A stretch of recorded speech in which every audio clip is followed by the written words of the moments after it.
nagdududa na nga ito nga si Betchay sa kakayanan nga nito ni Gabo. Ngayon nga hindi na nga siya naniniwala na matutulungan nga sila nito upang sa gayon nga ay mapaopera na nga itong si Rudy, dahil ngayon nga ay ago buhay na nga ito sa sinapit nga nito sa pagkakabril nga nito ni Django sa kanya.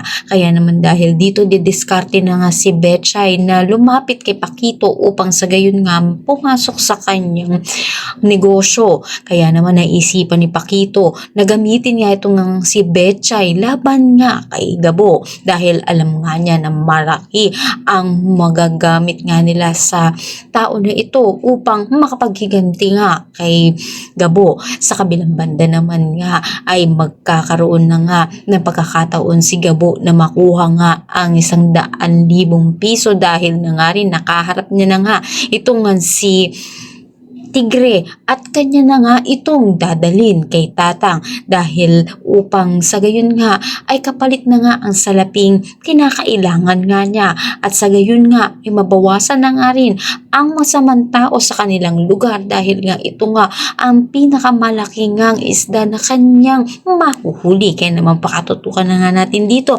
ang pagharap nito ni Tigre at nito ni Tanggol. Ang lahat na yan abangan natin. Maraming salamat sa inyong panood.